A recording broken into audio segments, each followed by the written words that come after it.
Hi friends, నమస్తే అందరికీ. Welcome to authentic Tirupati రుచులు. ఈరోజు ఫ్రెష్ కరివేపాకుతో కారపొడి చేసుకుందాం. ఇలా ఫ్రెష్ కరివేపాకు తెచ్చుకొని చూడండి, చాలా బాగుంది కరివేపాకు. ఈ కరివేపాకుని చక్కగా రెమ్మల నుంచి వేరు చేసి ఇలా 2 సార్లు నీళ్ళల్లో వేసి చక్కగా కడుక్కోవాలండి. కరివేపాకులో మట్టి, అలాగే దుమ్ము ధూళి అన్నీ ఉంటాయి కదా, అవన్నీ రిమూవ్ అయ్యేలా నీట్గా 2 సార్లు వాష్ చేసి పక్కన ప్లేట్లోకి తీసుకున్నాను. ఇలా తీసుకున్నాక ఒక కాటన్ క్లాత్ వేసి చక్కగా కాటన్ క్లాత్ మీద ఆరబెట్టేసుకొని ఒక 1 అవర్ ఆరబెట్టుకుంటే ఇలా ఆ తడంతా పోయి బాగా పొడిగా మారుతుంది. తర్వాత చూద్దామండి.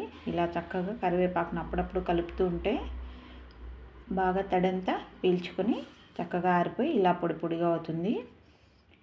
ఈ కరివేపాకుని ఇప్పుడు కారపొడిగా మార్చుకుందాం.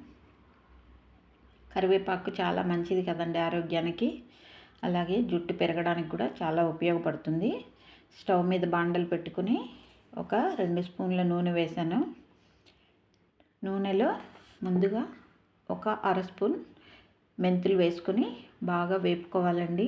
మెంతులు చక్కటి ఫ్లేవరే కాకుండా మన ఆరోగ్యానికి చాలా మేలు చేస్తాయి.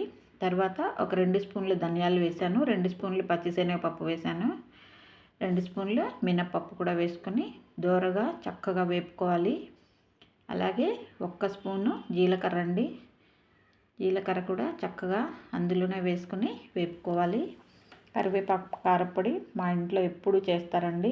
మా అమ్మమ్మ ఇంట్లో చెట్టు పెంచేది కాబట్టి ఆ కాలంలోనే కరివేపాకు కారపొడి, అలాగే మునక్కాయలతో ఊరగాయ కూడా పెట్టేది. చాలా చాలా అంటే చాలా రుచిగా ఉండేది. అసలు ములక్కాడలతో ఊరగాయ అంటే ఆ రోజుల్లో తెలిసేది కాదు ఎవ్వరికి, కానీ మా అమ్మమ్మ అప్పట్లోనే పెట్టేదండి, మా చిన్నమ్మమ్మ. మేము కూడా అక్కడి నుంచే తెచ్చుకునేవాళ్ళం.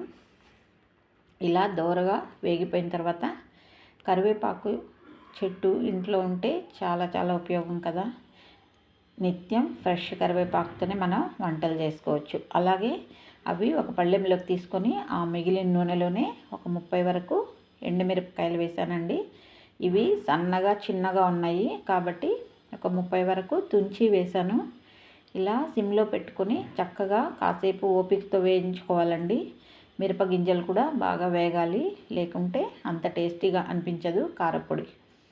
చక్కగా సిమ్లో పెట్టి వేపుకుంటూ ఉంటే లోపల నుంచి వేగి గింజ కూడా బాగా వేగి ఇలా పక్కకు తీసుకోవాలి.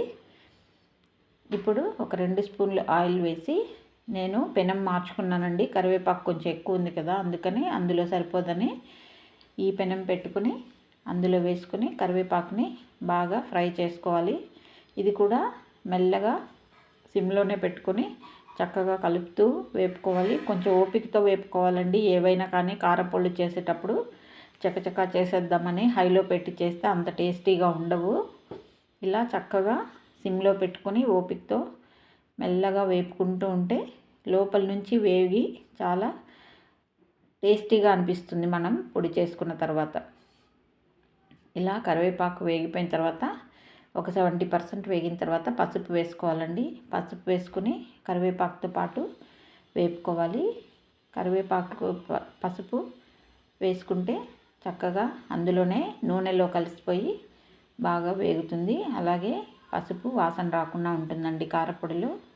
ఇలా వేగిన తర్వాత చివరగా కొద్దిగా చింతపండు వేసుకోవాలండి.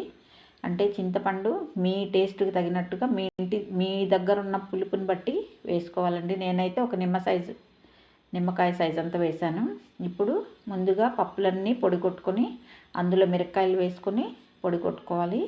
అందులోనే రుచికి సరిపడా ఉప్పు వేసుకుని కల్లుప్పు వేసుకోవాలండి.